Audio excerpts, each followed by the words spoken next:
Chapter 29. Rome's War with Carthage. The Punic Wars. Rome took over all of Italy, but the Romans still weren't happy. They wanted more. Unfortunately, another city, Carthage, also wanted more. Do you remember reading about Carthage? The Phoenicians built the city of Carthage on the northern coast of Africa. They sailed their trading ships in and out of Carthage for hundreds of years.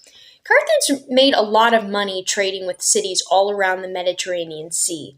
They wanted to keep on trading with these cities and didn't want Rome to get in the way. But the Romans also wanted to trade with these cities without Carthage interfering. So Rome and Carthage began to fight. They fought for years and years and years. These wars were called the Punic Wars.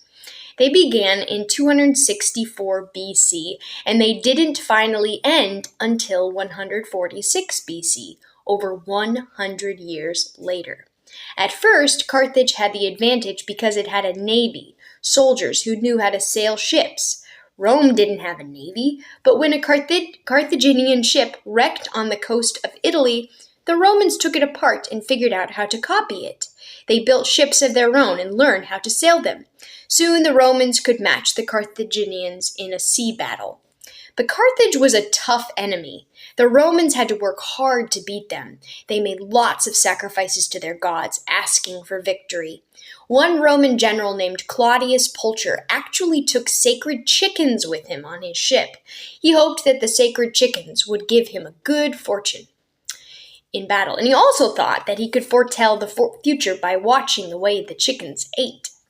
Unfortunately, the chickens got seasick and wouldn't eat at all. This was a very bad sign. The Roman soldiers on Claudius Pulcher's boat got more and more nervous. "The gods are against us," they whispered. "We can tell because the chickens aren't eating. We are doomed to fail." Claudius Pulcher got more and more irritated. Nothing he could do would make those chickens eat. So finally he ordered, "Throw the chickens overboard." Sure enough, he got badly beaten in the next battle, and all of his soldiers thought they were defeated because they had thrown the sacred chickens into the sea. The Carthaginians and Romans fought back and forth for a long time. Neither side could win. And then one of the Carthaginian generals got a wonderful idea. Instead of attacking the Romans with ships, he would attack them with elephants.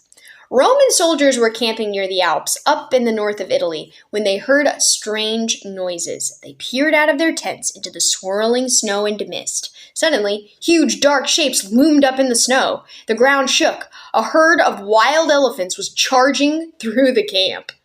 The Roman soldiers fled in terror. Many of them had never seen an elephant before, and these were no ordinary elephants. They were especially trained for battle. When they were told to attack, they spread their ears wide out to make their heads even larger. Their heads and ears were painted red, white, and yellow to make them look even more terrifying.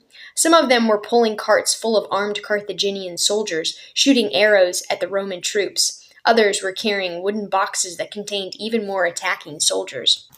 Some of the Romans did try to fight back. They ran for their horses and mounted, ready to attack the thundering beasts ahead on. But the soldiers were stricken with terror. They bolted, carrying the Roman soldiers off into the dark. The Carthaginian general who planned this attack was named Hannibal. Hannibal saw that the battle between Carthage and Rome at sea was a stalemate. No one was winning. So while the two navies fought with each other, Hannibal took his army and 40 elephants around the Mediterranean Sea by land. He surprised the Romans by coming down over the mountains into Italy. His invasion took place in 218 BC. Once Hannibal had gotten into Italy with his elephants, he roamed up and down Italy, burning villages and leaving Roman soldiers dead all through the countryside. The Romans were terrified, and they were afraid that Hannibal would come all the way to the city of Rome and burn it too. Then a Roman general named Scipio thought of a plan to defeat Hannibal and his men. He gathered together the best Roman soldiers, sailed down to Carthage, and attacked the city itself. The city of Carthage wasn't expecting to be attacked, and all the best Carthaginian soldiers were over in Italy. So the people of Carthage sent a message to Hannibal, "Come back to Carthage and help us." Hannibal left Italy and sailed across the African Sea to defend his hometown. But his soldiers were so worn out from burning and sacking towns in Italy that they were defeated. Hannibal himself ran away and hid in Asia Minor.